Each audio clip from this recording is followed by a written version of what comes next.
বন্ধুরা, আজ আপনাদের একটু ব্যতিক্রমধর্মী গল্প শোনাব। আমার নিজের গল্প। আমি কিভাবে নাম পেলাম, নামের শক্তি কতখানি, আর শোনাব আমার ইউটিউব চ্যানেলটা খোলার গল্প।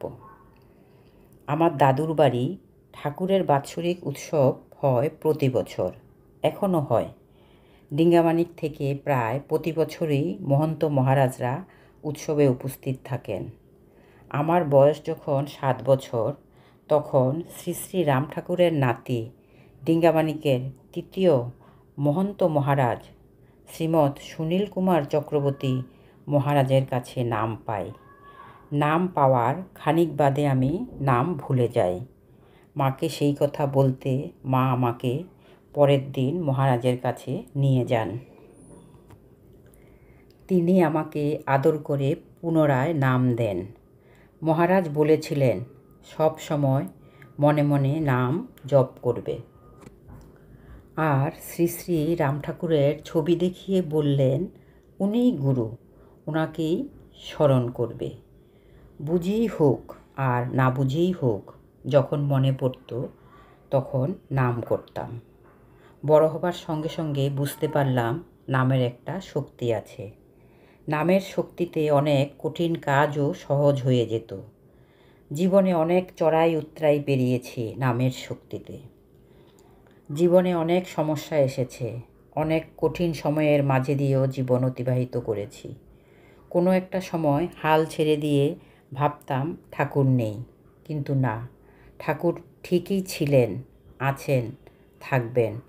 হয়তো কখনো কখনো আমার বিশ্বাসের ভিত নড়ে গেছে, তাই কষ্ট পেয়েছি। পরক্ষণেই মনে হতো এ কাজ আমার পক্ষে করা খুবই কঠিন, কিন্তু ঠাকুরের দয়ায় সেই কঠিন কাজ আমি করতে পেরেছি।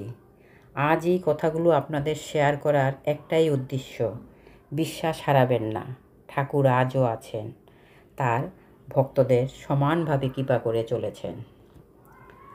দয়াল ঠাকুর শ্রী শ্রী রাম ঠাকুর নামে আমার একটা ফেসবুক গ্রুপ আছে, হয়তো আপনারা অনেকেই তার মেম্বার।